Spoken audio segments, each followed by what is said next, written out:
Zazi, ini aku mau tanya nih, memang pembahasannya menarik ya kali ini ya. Jadi tentang merubah warna kulit menurut pandangan Islam. Sebenarnya maksudnya apa nih? Mungkin kalau yang biasa sih untuk wanita ya, yang suka nggak pede sama warna kulitnya sendiri. Jadi kalau yang warnanya hitam pengen diputihin, yang putih pengen dihitamin, ditanning. Nah itu kira-kira menurut pandangan Islam boleh atau enggak? Nggak tahu ya itu. Aku juga pengen tanya tuh soal anak tuh gimana tuh. Kan aku suka ngejemur anak tuh gimana ya? Nah kita lihat aja penjelasannya pemirsa ya. Ini dia.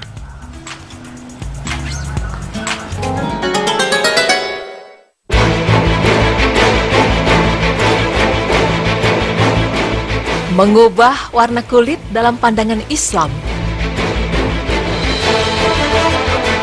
Bagi sebagian orang, penampilan fisik yang terlihat sempurna sangatlah penting. Dan tidak semua orang puas akan penampilan fisiknya, karena sebagian orang merasa fisik yang dimilikinya dari lahir kurang sempurna dan harus diperbaiki. Di era modern seperti sekarang ini, kemajuan teknologi di dunia kecantikan berkembang pesat dan menjanjikan perbaikan penampilan fisik yang kurang sempurna menjadi terlihat sempurna sesuai dengan yang diinginkan si pemilik tubuh.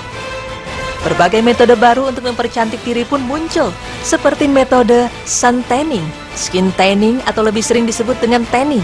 Ya, tanning adalah sebuah metode untuk mengubah warna kulit ke tingkat lebih gelap dibandingkan warna kulit asli atau bawaan sejak lahir. Kulit yang tadinya berwarna putih bahkan pucat bisa menjadi coklat eksotis dengan menggunakan metode tanning.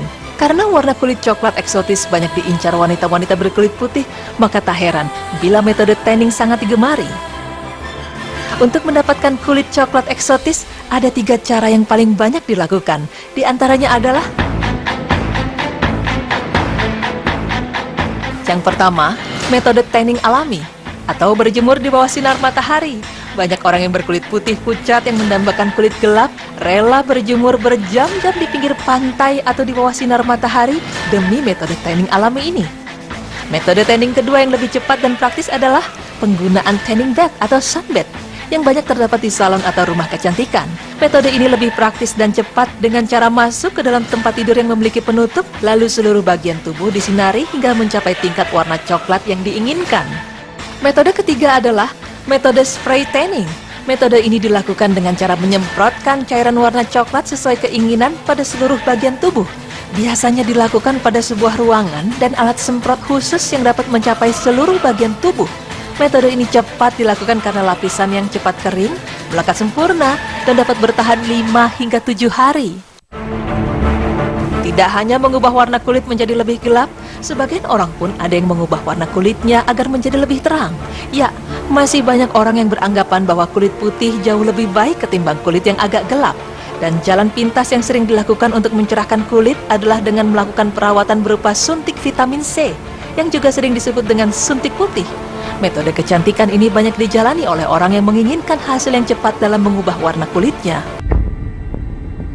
Pada dasarnya, vitamin C merupakan senyawa dasar yang digunakan dalam prosedur suntik putih.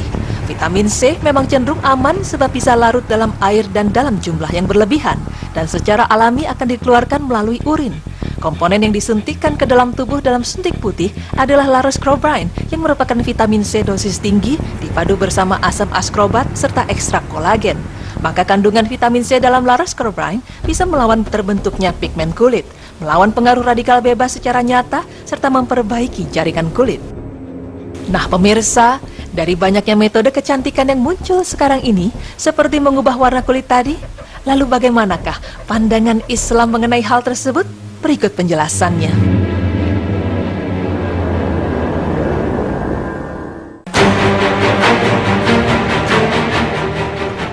Diperbolehkan apabila melakukannya karena untuk menghilangkan bekas luka, goresan pada wajah, cacat yang timbul akibat penyakit, atau akibat kecelakaan dan luka bakar, serta lain sebagainya. Maka sudah pasti cacat tersebut sangat mengganggu penderita secara fisik maupun psikis. Dalam kondisi demikian, maka diperbolehkan bagi si penderita untuk menghilangkan cacat, memperbaikinya maupun mengurangi gangguan akibat cacat tersebut. Karena hal itu juga sangat dibutuhkan si penderita. Kebutuhan mendesak kadangkala termasuk darurat dan sebagai salah satu alasan keluarnya dispensasi hukum. Setiap hal yang tergolong sebagai mengubah ciptaan Allah, namun jika memang dibutuhkan guna menghilangkan gangguan pada penderita, maka hukumnya menjadi boleh dilakukan. Diperbolehkan juga mengubah warna kulit apabila mengubahnya tidak permanen, seperti memakai henna atau inai atau pacar pada kaki dan tangan. Maka ini boleh dan berlaku bagi mereka yang sudah menikah agar tidak menimbulkan fitnah bagi kaum laki-laki. Karena bagi wanita yang telah menikah, maka dia melakukannya untuk suaminya. Apabila mengubah warna kulit bersifat permanen untuk mempercantik diri, maka hukumnya adalah haram. Karena hal ini termasuk mempermainkan ciptaan Allah, serta hanya bertujuan mencari keindahan dan kecantikan semata. Sebagian orang berpendapat bahwa dirinya bebas melakukan apa saja terhadap tubuhnya sendiri. Ini jelas sebuah penyimpangan, karena pada hakikatnya jasad ini adalah milik Allah. Dialah yang menetapkan segala ketentuan.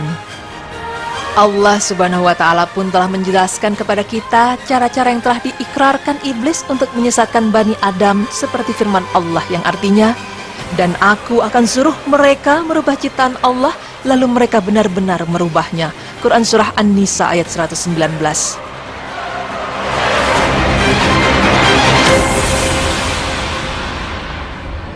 Pemirsa beriman, sesungguhnya Allah Subhanahu wa Ta'ala melarang suatu hal untuk dilakukan pasti memiliki maksud dan tujuan yang baik bagi hambanya.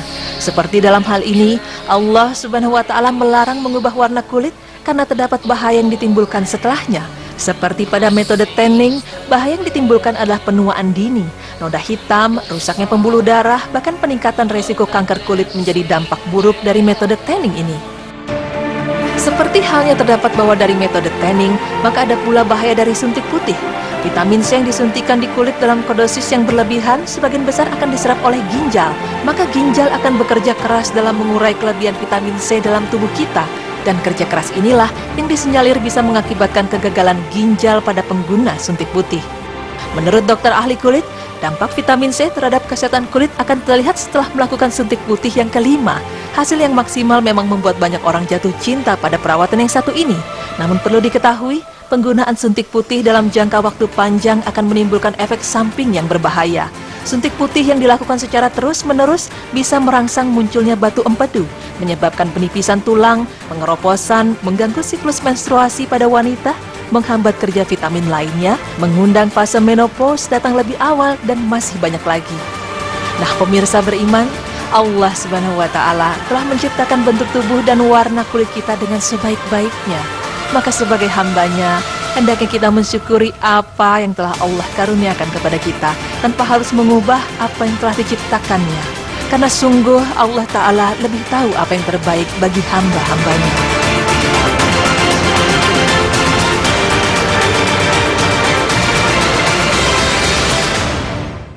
Jadi gitu Wisnu, diperbolehkan, tapi ada syaratnya. Karena memang harus benar-benar dibutuhkan, misalnya mengalami kecacatan atau pernah kecelakaan, ada luka bakar gitu. Jadi diperbolehkan untuk merubah warna kulit kita. Jadi berhubungan dengan kesehatan ya. Jadi misal kayak misal untuk anakku kalau misal dijemur juga boleh karena ada unsur vitamin D-nya buat kekuatan tulangnya, dan memang untuk katanya bisa kuning ya, penyakit kuning biar nggak kena ya gitu ya. Nggak tinggi, jadi dijemur. Oke, selain itu juga kalau misalnya nggak boleh itu kalau misalnya permanen ya, seperti tadi tanning ya. Kalau tanning, kalau permanen justru malah ada dampak negatifnya dari segi dampak negatifnya dia apa aja? Penuaan dini. Penuaan dini bisa bikin kanker kulit juga. Kanker kulit, nauzubillah. Jangan sampai udah putih-putih bagus-bagus malah mau dihitemin. Nah, kalau misalnya udah hitam mau diputihin jangan, hitam kan hitam manis. Iya, jadi kita bersyukur aja apa yang udah Allah kasih itu yang terbaik untuk kita ya. Insyaallah.